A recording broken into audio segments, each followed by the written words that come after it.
Como é que a música e a poesia japonesas funcionam se elas não precisam rimar? E mais, como é que a gente consegue usar as mesmas estratégias que eles para melhorar as nossas composições em português? Alô, eu sou o Lucas e seja muito bem-vinda, muito bem-vindo a mais um vídeo no canal. Esse é um vídeo sobre a língua japonesa e como eles compõem, sem usar as rimas que a gente depende tanto aqui em português, mas acho que para a gente chegar antes e falar de rima, entender o porquê das rimas e tudo mais, como eu falei naquele vídeo sobre por que o inglês, por que é mais fácil, escrever músicas em inglês, porque sim, existem fatores técnicos entre os idiomas que possibilitam algumas facilidades e desafios e dão todo um charme diferente para cada aspecto desses idiomas, obviamente. O português, e as línguas latinas, como a gente sabe, tem muito essa coisa da rima, do aspecto melódico e tal, e eu vou explicar tudo isso nesse vídeo, e se você gosta desse tipo de conteúdo, obviamente, deixa um like, se inscreve no canal e bora lá. Então, pra gente começar a falar, eu vou deixar uma coisa clara. Existe rima, sim, no japonês. Só que pra gente entender por que eles não rimam, a gente precisa não só entender um pouquinho da língua japonesa, mas entender um pouquinho sobre rimas. Então, em português, a gente sabe que existem rimas ricas e rimas pobres. Se você não conhece esse conceito, vou explicar de uma forma bem simples. Por exemplo, rimar amor com dor, ou seja, são dois substantivos que terminam com or, é uma rima pobre. Esse aqui eu uso, inclusive, até um clichê. Então, amar com perdoar, coisas assim que terminam muito iguais, são verbos com a mesma terminação verbal, são rimas que a gente chama de pobres. Agora, se eu rimo, por exemplo, vida com comovida, por mais que as duas palavras terminem em vida, já é uma rima um pouquinho mais rica, por assim dizer. E isso no japonês vai fazer, como o português também tem uma opção sintática de mover as palavras, e não alterar a ordem, e não alterar o sentido, tanto assim, o verbo em português não precisa sempre vir no final, por exemplo, coisas desse tipo. Então isso facilita bastante no português a gente conseguir esse encaixe de rimas ricas. O que não quer dizer que uma rima pobre não faria uma boa música, uma música que eu gosto bastante, por exemplo, porque tem rimas ricas também, mas no geral são rimas pobres, Samba é Amor. Conhece Samba é Amor do Chico Buarque? Eu faço samba e amor até mais tarde. Enfim, são músicas que vão conseguir fazer uso da rima, claro que vão ter vários outros elementos que transformam a música em música, mas a rima sendo muito importante, é uma coisa que deixa a música um pouquinho chicletada na nossa cabeça, como bons brasileirinhos. Agora, no japonês, as vogais do japonês são nessa ordem, A, I, U, E, O. E eles, todos os verbos, no geral, eles terminam uma forma muito parecida. Tem muitos verbos que terminam em U, em ru, em está, e aí vão ter tempos verbais e tudo mais, e sempre vem no final da frase. Isso faz com que se torne muito fácil rimar, fácil a ponto de deixar a música e a poesia, se a gente fosse tentar rimar e depender da rima em japonês, a gente faria com que banalizasse um pouco o sentido. Então, para eles, o japonês é uma língua que se define ali, se organiza em moras, em intervalos. A gente tem um pouco disso na nossa tradição latina também, em esticar ou não, em quantos tempos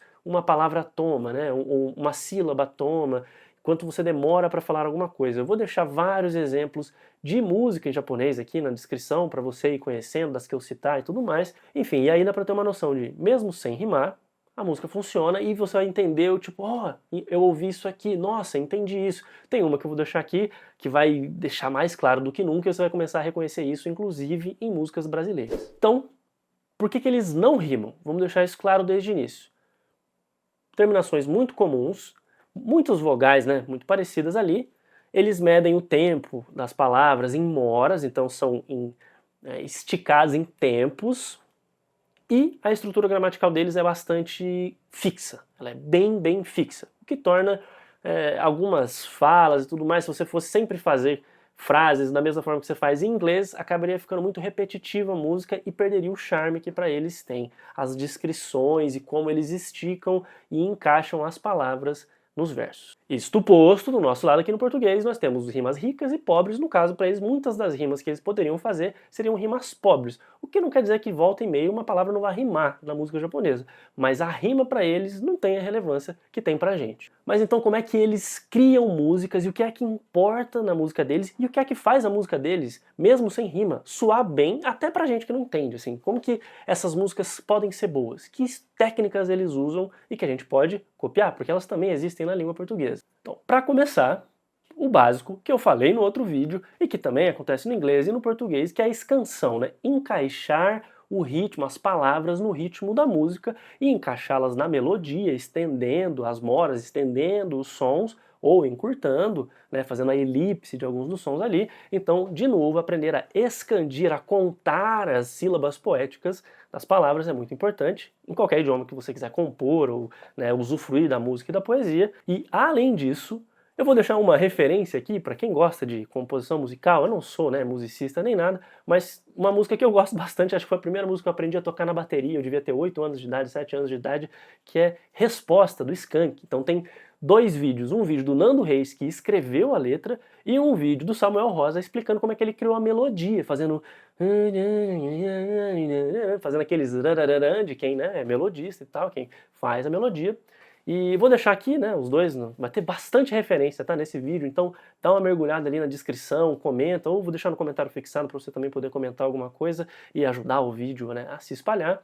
Mas vamos lá. Qual que é a grande jogada da música japonesa? Qual que é uma das grandes ferramentas que eles usam, uma ferramenta poética que eles usam para fazer músicas melhores ou para fazer músicas que soam bem até para quem não entende? Número 1, acima de todas, eu acho que inclusive tem um exemplo muito famoso, que é um estilo de música que está ficando bem famoso agora no Japão também, mais recentemente, por algumas aberturas de anime, que eu vou citar e você provavelmente deve conhecer. Se você não conhece, assista, porque é muito bom, que é Dan Dan Dan. Né? A abertura desse anime Dan Dan Dan, ela tem uma dupla ali de um rapper com um DJ que fazem músicas num estilo bem específico ali, mas eles usam a aliteração. O que é aliteração? É a repetição de sons de consoantes em sequência. Esse próprio anime, né, o nome desse mangá e anime, que é Dan Dan Dan, né, é uma aliteração por si só. Então a música começa com dan dan dan dan dan dan dan dan dan dandaran, dandaran, e ele vai criando a batida da música e ele vai depois fazendo um rap em japonês, sem rimar, dentro dessa batida. Então, uma coisa que é engraçada, assim, embora haja aliteração e tudo mais, hoje em dia na música contemporânea japonesa você vai ver as pessoas rimando, geralmente com palavras em inglês. Então, porque aí faz sentido para eles rimarem, porque você consegue, né, usar os elementos um pouquinho melhor. Mas você está se perguntando, e como que eu faço a aliteração em português? Dá um exemplo clássico para você.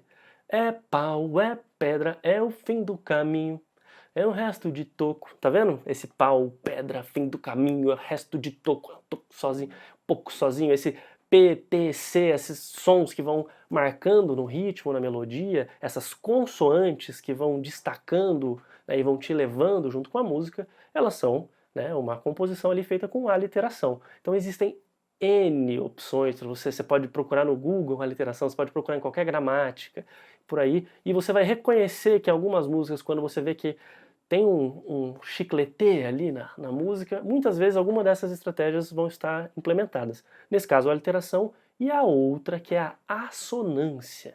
E se a aliteração é a repetição de sons consonantais, a assonância é essa repetição de sons vocálicos, de vogais. Então, uma das minhas músicas favoritas, se não for a minha música favorita de todos os tempos, é Trem das 11.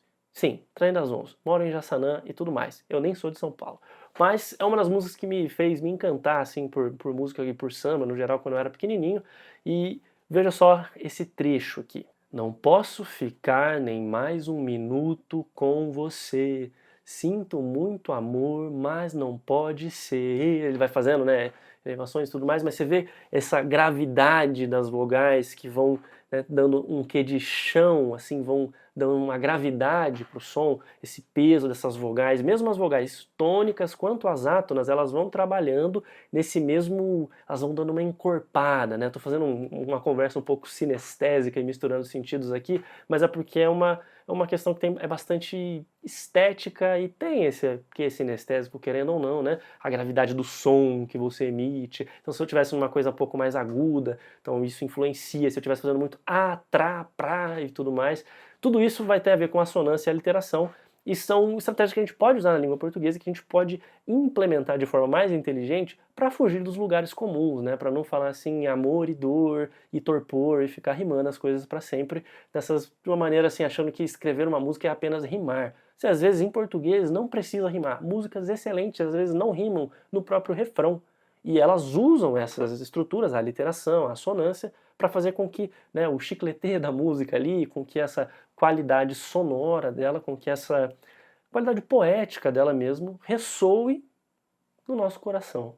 Então, mas além disso, o que eles podem usar?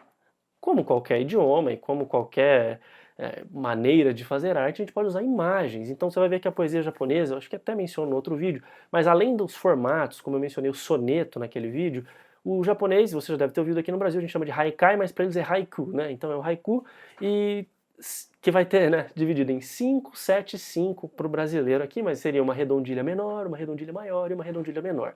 Então dentro desse formato de tempo, eles têm alguns outros que se chamam tanka também, tem um livrinho muito legal que se chama Poemas da Cabine da Montanha, eu tenho aqui, depois eu posso até mostrar, e é bem interessante como eles articulam isso, porque você vê que eles têm essa 5, 7, 5, então eles têm esses intervalos ali, né, então são basicamente 17 sílabas, 17 tempos para contar alguma coisa, e a gente não está falando de rimar, a gente não está falando de grandes jogos de palavras sonoros e tal. Às vezes, nesse caso, eles vão depender da imagem. Então, falando de imagem, você vai ter às vezes a descrição de um momento, a descrição de uma cena, ou a descrição de um rio, né? Muito do haiku enfim, de vários desses tipos de poemas tem um quê idílico de descrever a natureza e toda a simbologia que ela traz e que ela evoca, e tudo isso é trabalhado na forma como você fala as coisas. Claro que na música contemporânea japonesa não vai ser, né, hoje em dia sobre isso e aquilo, eles vão falar das coisas que todo mundo fala, da vida, do trabalho, da humanidade, da guerra, do crime e tudo mais, só que eles vão falar de uma forma diferente, isso que é interessante. E você vê muito isso em abertura de anime, quem assiste anime com certeza vai pensar vários exemplos aqui. Inclusive eu vou deixar uma música que não é de abertura de anime, eu acho, mas que é de um artista que eu conheci na abertura de um anime. Se você já assistiu o Jujutsu Kaisen, você deve ter visto, né, a segunda temporada. Se você não viu, assista, é muito bom. E tem esse artista chamado Tatsuya Kitani.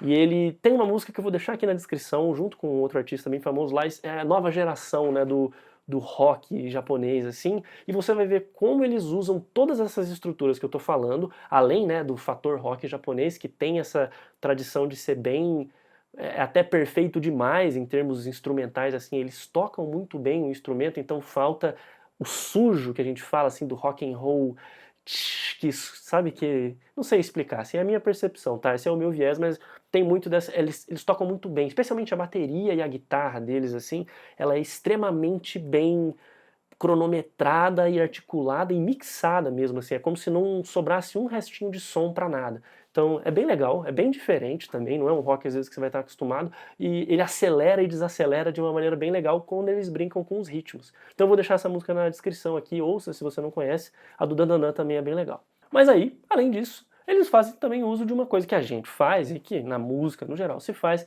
mas que é o refrão. Então, até em textos filosóficos você vai encontrar muitas vezes, e como por exemplo no Grande Sertão Veredas existe um refrão, e um refrão assim, um pouco mais livre, mas que é o sertão onde ele vai redefinindo o sertão. Tem vídeo aqui do Grande Sertão Veredas, se você quer, né, motivos para ler, tem lá, eu tenho certeza que você vai se convencer, porque ninguém nunca deve ter te falado que é um livro de bang bang, tiroteio e pacto com o demônio. Mas enfim, isso fica para aquele vídeo. Sobre o Grande Sertão, você vai ter esse refrão da redefinição do sertão. E cada vez que eu digo que o sertão é uma coisa diferente, eu estou dizendo que ele é mais do que eu sabia que ele era, e é a mesma coisa na música. Se eu fico repetindo uma mesma frase e eu mudo uma entonação, eu mudo uma sílaba, eu mudo um tempo, e eu digo uma coisa depois de ter dito o oposto do que eu tinha dito antes, isso vai aumentando o sentido. Então é mais uma estratégia que eu uso e que os japoneses usam bastante para a gente ter essa expansão dos sentidos da música. Então é isso, você tem sua resposta. A música japonesa não rima? Não necessariamente. Claro que músicas contemporâneas em japonês, eles vão volta e meia, especialmente quando eles fazem, né, J-pop, J-rock, eles usam palavras em inglês para rimar, via de regra, porque, bom, aí eles estão jogando com uma tradição estrangeira e eles tentam, né, assimilar o que dá. Via de regra, eles não precisam rimar. Com as aberturas de anime você vai ver isso muito bem, e deixei músicas aqui, já falei, né, de exemplo, mas eles se respaldam na melodia, no tempo que se leva para, né, falar as palavras nessas melodias e acima de tudo na imagem e na emoção que se transmite. Então você vai ver que apesar, né, da gente considerar às vezes o povo japonês um povo muito contido e tudo mais, que não deixa de ser verdade, mas ele é um povo muito expressivo e a expressão às vezes não é necessariamente no que a pessoa diz ou faz, mas é na maneira que ela diz ou faz, e isso fica muito claro quando a gente vê, né, dublagem, você vê que os personagens gritam, e você vê as expressões, e você vê que a pessoa se inclinar mais significa isso e aquilo. Então é uma cultura que eu particularmente acho fascinante, e que eu acho que tem várias expressões. Eu moro no sul do país, né, eu moro em Londrina, obviamente tem muita colônia japonesa aqui em torno, mas meus melhores amigos, assim, desde a infância, assim, eram de famílias japonesas, então tem esse contato, tem essa predileção. Obviamente gosto de mangá, anime e tudo mais,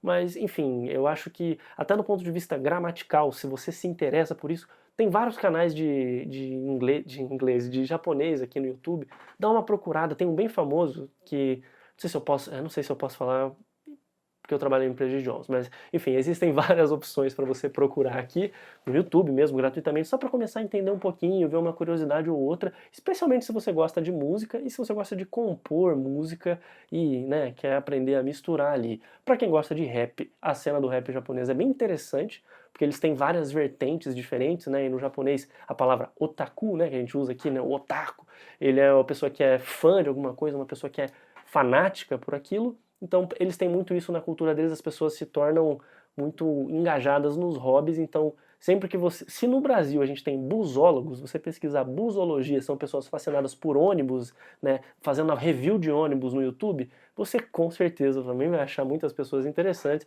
vendo coisas, né, vendo nichos muito específicos na cultura japonesa, isso é muito legal. Então é isso, me diz aí nos comentários se você gosta de alguma música japonesa, me recomenda músicas japonesas porque eu gosto bastante e gostaria dessas recomendações. E se você quiser saber um diferencial aí de um outro idioma, por que que no italiano termina-se as coisas com ti, e te, e tarará, e eu posso falar também, mas no geral eu gostaria de fazer comparações com a língua portuguesa para você conseguir não só ler, mas também escrever melhor. E enfim, compor e tudo mais. É uma questão de letramento e isso me deixa muito feliz. Eu sou o Lucas, é um prazer ter você aqui. Se você quiser ver tudo que eu leio, assisto e participar de lives exclusivas, por R$ 2,99 você entra na área de membros, tem um monte de conteúdo lá. Eu vou atualizar o trailer da área de membros em breve, então vai ser um pouquinho mais curto e direto ao ponto. Beleza? Prazer ter você por aqui e eu te vejo no próximo vídeo. Tchau!